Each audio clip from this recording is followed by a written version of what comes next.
You can live for a long time with the confidence that your life is flowing smoothly and calmly, and the only problem in your life is a slow internet connection. Indeed, a beautiful wife, 2 wonderful children, and only bright prospects for a happy retirement ahead. But everything can change overnight, and suddenly you find yourself on the sidelines of life, walking in a completely different direction, surrounded by completely different people. I was born premature. My parents spent my entire childhood trying to protect me from life storms. I walked outside with the neighborhood kids, always under the supervision of one of my parents or my grandmother. My coming home at odd hours was a tragedy of universal proportions. The boys in our small Ohio town were always good psychologists. They had a keen sense of human nature and reacted accordingly. They really sensed my weakness. I was bullied by everybody, even the girls. It got to the point where I was afraid to go outside. Right beyond our front door, I was met by an aggressive crowd of peers, and the educational work began. I would come home covered in bruises and scrapes. My parents couldn't do anything about it. They tried talking to the other kids' parents, but it only made things worse. You can't keep following a teenager around all the time, protecting him from adversity. It seemed that my hopeless childhood would never end, and my days would be spent hiding in my room. Then one winter day, my mother's cousin Jack came to visit us. He was finishing up at West Point and was about to be commissioned as an officer. He immediately assessed my situation. It was winter, and hockey battles were going on in our neighborhood rink. Clearly, my place was outside that hockey rink. Uncle Jack had been watching my suffering for some time, and one night he came into my room. "Listen, Mike," he said, sitting on the edge of my bed. "Humans are predators. There's only one law among predators, the law of the strongest. You'll be beaten all your life until you fight back, until you stand up for yourself.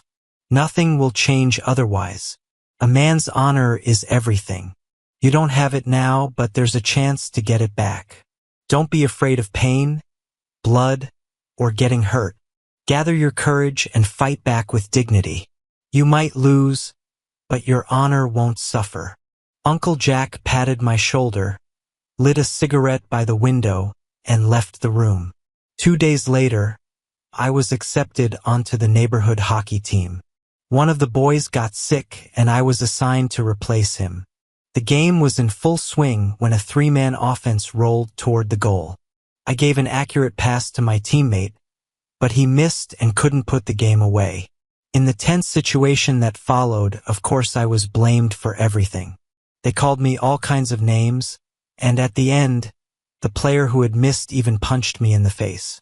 All the accumulated rage hit me at once. Without thinking twice, I struck the offender in the face with my hockey stick. The guy collapsed on the ice like a fallen tree, hands covering his face, blood streaming from his nose. I gripped the stick and looked around at the others. Everyone stood in silence until one of the guys said, "It's your own fault, man. Mike had nothing to do with it." That evening, the victim's mother came running to our house. My parents were shocked that their son had hurt someone. "They should be thankful he didn't kill him," Uncle Jack grimly joked and laughed. From that moment on, everything changed. No one called me names or harassed me anymore. I was accepted into the pack like everyone else. In my remaining childhood years, I went to different activities, learned some music, played hockey. Uncle Jack was already serving as an army officer. During one of his visits home, he took me to a martial arts dojo. "You're unlikely to become a great athlete," he said, "but you'll learn to protect yourself and your family." That was the last time I ever saw him. 6 months later, he was killed in action in Afghanistan. My first irreplaceable loss. Classes at the dojo taught me self-control. I'm not just talking about the fighting skills I learned. Strange as it may seem, I was making progress. I was even competing in state competitions, but that wasn't my ultimate goal. I went to a community college and 2 years later became a certified automotive technician, then completed additional training in diesel mechanics. But I never went straight into civilian work. I was drawn to military service. Uncle Jack's stories had done their job and changed my life's direction. In my second year of college, I met Sarah, an ordinary girl from an ordinary middle-class family. A natural blonde with brown eyes, she was predental and dating my study partner at the time. They were planning to get engaged. There wasn't just a spark between Sarah and me. There was lightning. She broke off her relationship with her boyfriend despite the protests of her family and friends. 6 months later, we were married. A year after that, twins were born, a boy and a girl, Jack and Emma. I adapted quickly in the army. I went to several deployments, including one to Africa. I was sent as an instructor to train local forces in artillery operations. I served as a mortar instructor for 6 months. One day, returning from training exercises, I broke the cardinal rule about not drinking local water. It was blazing hot, and I couldn't help myself. As a result, I contracted hepatitis and was sent back home for treatment. I was hospitalized for about a month. Hepatitis is a persistent condition, and my liver took the first hit. When I was discharged, the doctor said I was lucky, but there could be problems in the future. He didn't specify what kind. A year later, I was wounded rather seriously in an IED explosion. Further active service was out of the question. I retired from the reserves with the rank of staff sergeant and started adapting to civilian life. I must say that my wife was always there for me. Well, except when I was deployed, of course. She never left me for a single day, didn't run off to her mother's house to take a break from her husband like some wives do. I always knew there was a loving woman waiting for me at home, ready to watch my back. When I became a civilian, I looked around for a while and then opened Mike's Auto Repair. It might seem like nothing special, but don't underestimate it. I had a waiting list. There are always car enthusiasts who want to fix their beloved vehicles. New parts cost a fortune, and quality repairs are reasonably priced. After 2 years, the shop expanded, and in addition to repairs, I began specializing in classic car restoration and custom modifications. Sarah worked as a dentist at the Riverside Dental Group and also earned good money. We had a large house in a nice subdivision that we'd bought with a VA loan, plus a spacious workshop behind the house that I'd built myself. The children went to good schools and everything was fine. I must say that Sarah was one of those rare types of women who don't show their age. On the contrary, by her 30s, she had become even more beautiful. Not a single wrinkle on her face, naturally curly hair, a beautiful figure, and long legs. And all this was my wife. I, on the other hand, began to have some problems. My body started gaining weight, a consequence of the hepatitis. Gradually, my physique got heavier. I lost the muscle definition I'd maintained since the army. That would have been manageable, but I noticed that my wife became self-conscious about appearing with me in public. No, the love was still there, but we went out together less frequently. We really did love each other. We were always together, both at work events and on vacations. Recently, there had been a trend toward elaborate office parties. Everyone who was anyone attended these kinds of events. Sometimes my wife went to these gatherings, sometimes with me, sometimes alone. I had no reason to forbid her from having fun, but at some point, I began to catch strange looks from her colleagues. I didn't pay much attention to this, but subconsciously I became tense.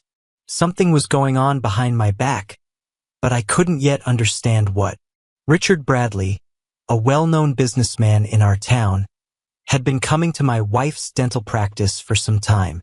In recent years, he had built a solid position in the real estate development business, but then he developed dental problems. Sarah was skilled in cosmetic dentistry and successfully completed an extensive treatment plan. But the businessman became obsessed with his dental health and sought daily appointments, always arriving with bouquets of flowers. One day, I decided to pick up Sarah after work. As I was kissing my wife, out of the corner of my eye I noticed the businessman with flowers, but he turned around quickly and walked past us, pretending to be heading to another office in the building. It didn't escape my notice that Sarah blushed deeply and averted her eyes. You know how blondes blush. One night at dinner, Sarah turned to me. "Mike Richard, you know him, is throwing a party. He wants to invite you and me." She said this casually while pouring me coffee. "What does that have to do with us?" I snorted and looked at my wife. I knew about her so far platonic relationship with Bradley. I had even considered intervening in their budding friendship, but for the time being, I decided to observe what would happen. I trusted my wife. Besides, the businessman wasn't the only man who paid attention to Sarah. I couldn't be jealous of every guy in pants who walked around her. He wants to thank me for the successful treatment. Lots of prominent people will be there, live music. We're invited. The party is this Friday.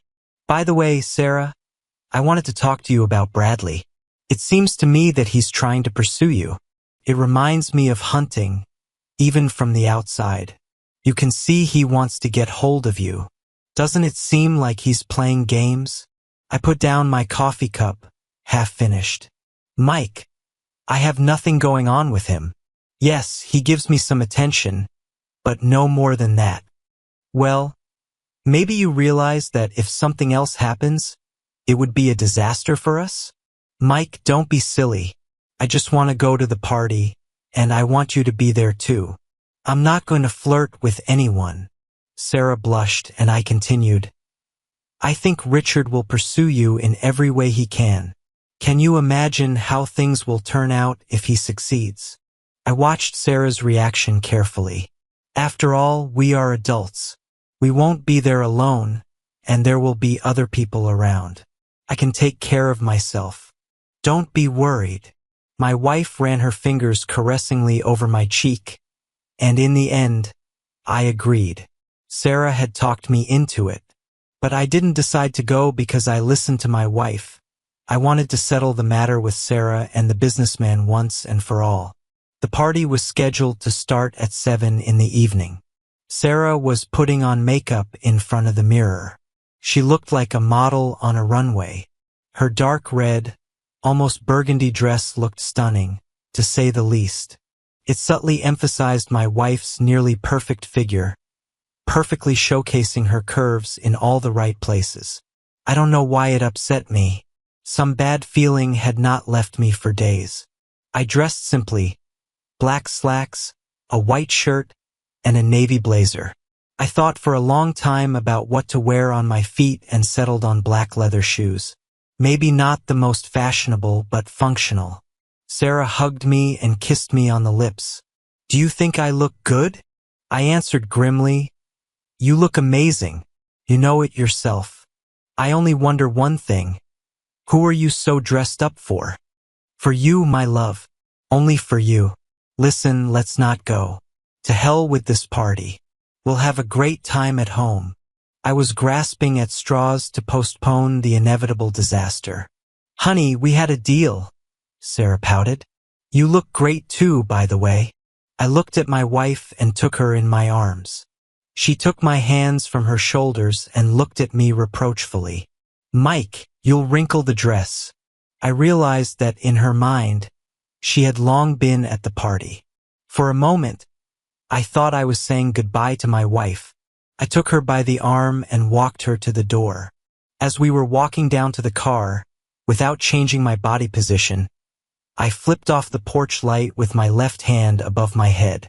My emotions vanished into thin air in an instant. I was ready. We arrived almost on time. The gate was open, and we drove freely into the parking area in front of the house. A valet ran up to us, but I didn't trust him with my car. He just showed me the empty spaces. I didn't hesitate and took the spot closest to the exit to be able to leave freely if necessary. I did everything automatically. My subconscious mind and my not quite lost army skills worked for me. I gave the valet money and asked him not to block my car, leaving a clear exit path. Sarah looked at my maneuvers with surprise and concern. What's all this for? It's like you're getting ready for something bad. Relax, my love. Everything will be fine. But I didn't care what she said.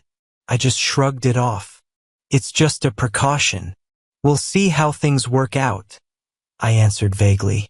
The most important thing is that this party isn't the end of our marriage. My wife turned pale. It seemed to me that she knew something, was ready for something. But what? Damn, this is going bad before it even starts.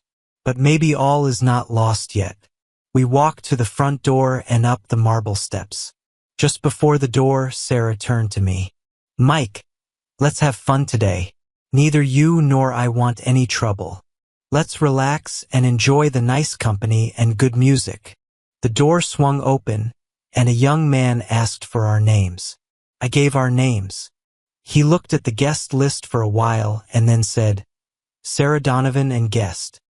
He looked at me, and I saw a sneer in his eyes. 2 people. Come on in. Have a nice evening. I looked at my wife in surprise. And guest? Like a free add-on. Cold rage stirred in my stomach. Sarah looked at me strangely and squeezed my palm reassuringly. As we passed, I saw out of the corner of my eye a contemptuous smirk on the lips of the doorman. At the entrance to the main hall, we were met by Mr. Bradley himself. Beside him stood a young woman in a very short emerald dress. Her short, cropped black hair beautifully framed her tan face. She smelled of expensive perfume. The host kissed my wife's hand. You are a miracle worker. I just have no words. Then the businessman turned to me. You're Mike. I've heard a lot about you. Nice to meet you. He smiled at Sarah. Please, call me Richard. He held out his hand for me to shake. I took it. He started to squeeze it hard. I responded, looking into his eyes. I could see that he was already in pain and trying his best not to show it. Okay, that was enough for the first impression. I released my grip. There was a long pause. Then Richard smiled and said, Come on in, friends. Make yourselves at home. Meet our other guests. He didn't introduce his companion to us. A lot of people had already gathered. A few local business owners and their wives, a couple of lawyers from downtown firms, and several attractive women whose relationships to other guests weren't clear. There was also someone from the mayor's office. I didn't know the rest and, to be honest, didn't want to know them. I was worried about something else entirely. Sarah kissed me on the cheek and went to freshen up. I wandered around, trying to stay close to the bar. I grabbed a glass of club soda and took a sip, slowly looking around the room. I wasn't planning to drink alcohol this evening. I saw Sarah appear in the hall. Richard immediately walked up to her and took her by the elbow. Sarah turned to him and smiled, then said something to him that made him nod eagerly. Richard looked around, saw his companion, and waved her away. Someone put their hand on my shoulder. I turned around to see the host's friend with a cute smile looking at me. My name is Stella. Could you get me some champagne? She really was beautiful, not as beautiful as Sarah, but still striking.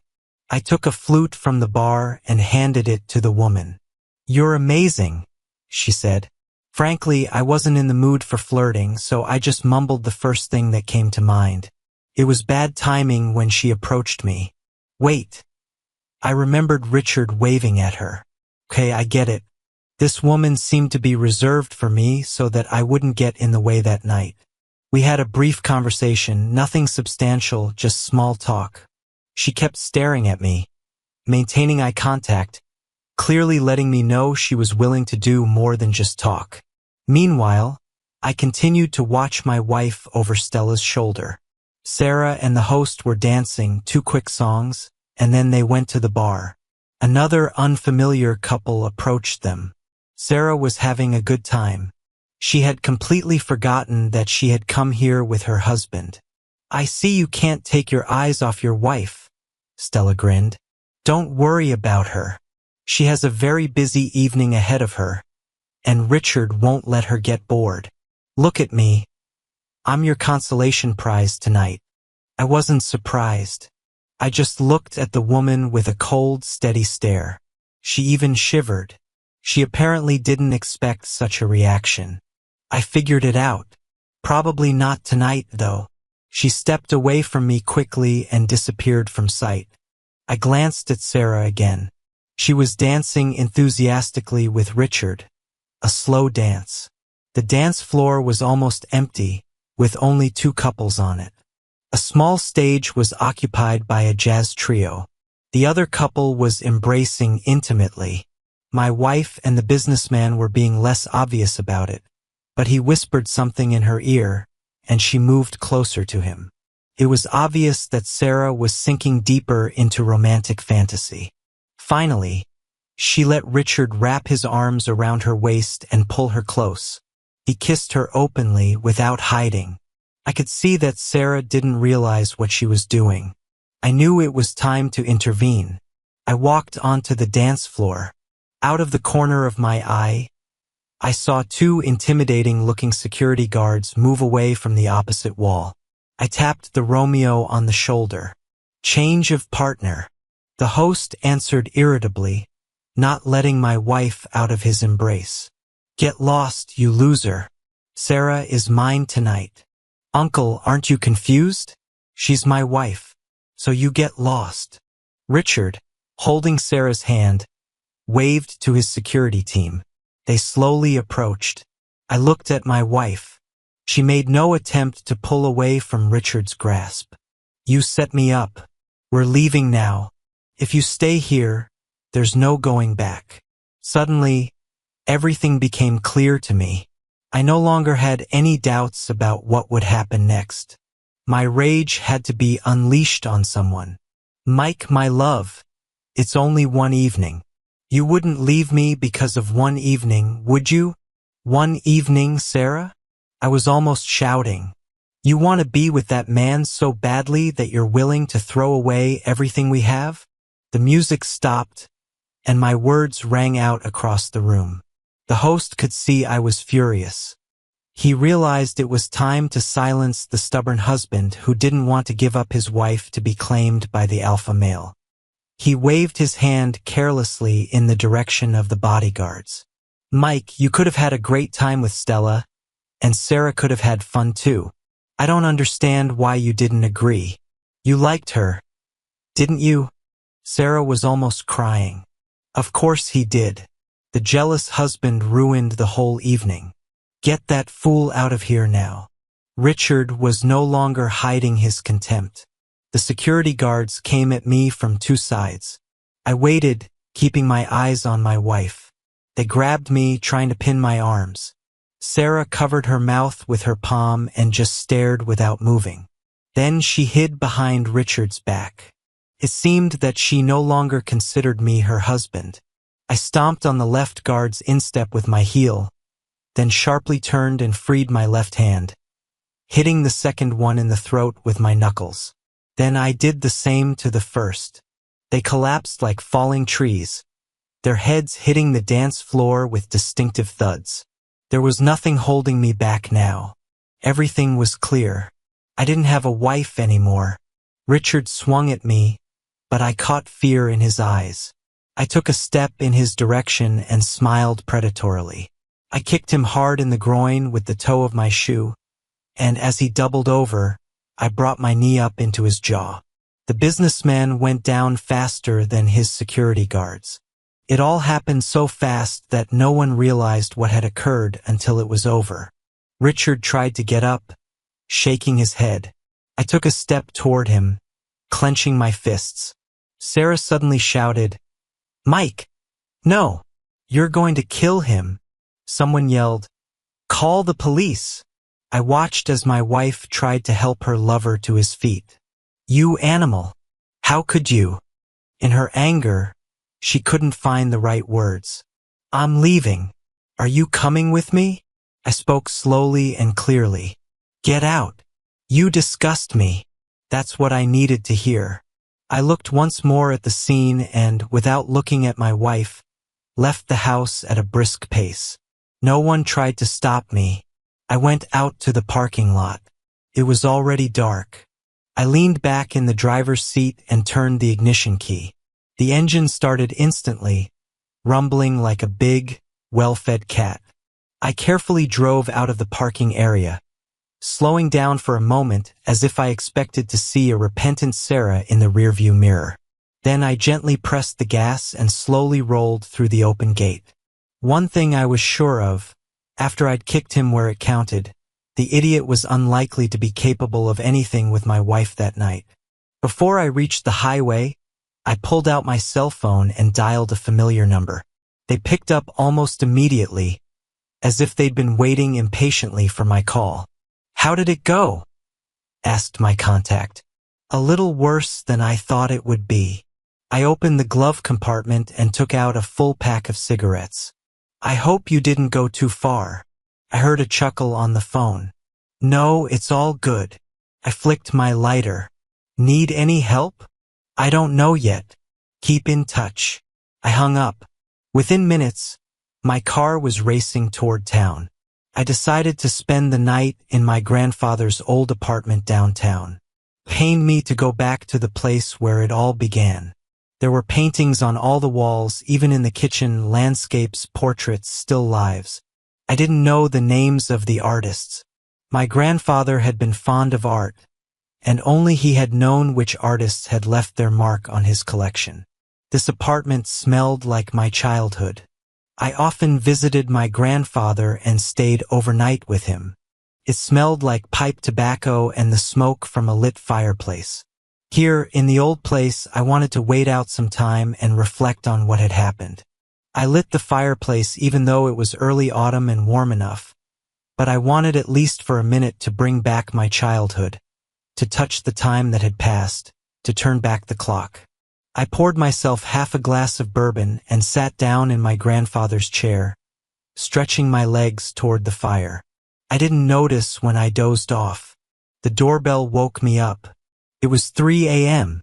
Without throwing off the blanket from my shoulders and losing my slippers on the way, I went to the door. I opened it and saw Sarah. I looked at her. She was staring at me, tears rolling from her red eyes. She looked awful, no better than I did. "Mike, I knew you were here. In all my life, I had never messed up so badly. I'm sorry. It won't happen again, never again. I don't want to lose you." She sobbed and put her head down. "We had nothing. I left after Richard was taken away by ambulance." I shrugged my shoulders. "Well, at least that's some good news. So, Sarah, what did you think would happen when you decided to let that idiot have an evening with you? Did you think I wouldn't see it coming? Because of Stella? I was an idiot, a narcissistic fool. Tell me, did you and Richard plan this whole thing? Did you know beforehand what was going to happen at the party?" She looked down. "Not everything, only in general terms. He suggested that when we got there we might switch partners. But I thought I would say no, and that would be the end of it. But you didn't say no. You said yes. I thought you were going to stay with Stella. I saw the way she looked at you. It was one night. What about after that? Did you really think we would have gone on as before, when I would have known that you were involved with another man? When we both would have known about it? How could I trust you after that?" We continued to stand in the entryway. I didn't invite her into the apartment. "I can understand why you thought Stella would distract me that night, but why did you think this creep would be better than me?" She was silent. She had no answers to my questions. "Sarah, go away. Just go away. I don't have a wife anymore. You betrayed me there with your lover." "He is not my lover." "He is." I didn't let her finish, closing the door quietly. She stood on the landing for a while, and then I heard the clatter of her heels. A few minutes later, I heard the sound of a car driving away. On Tuesday, An older, imposing man walked into my shop. Mr. Michael Donovan? He carried himself with authority, scrutinizing me through his glasses. Yes. To whom do I have the honor? Daniel Rossi, Mr. Bradley's attorney. The man tilted his head. Shall I sit down? To what do I owe the honor? I took out a cigar and defiantly began to cut the tip. Mr. Bradley intends to sue you for financial compensation for the injuries you inflicted last Friday evening. I wondered where Bradley had found this character. He should be standing guard at a casino, not practicing law. And what's stopping Mr. Bradley from doing that? I lit a match and began to smoke my cigar.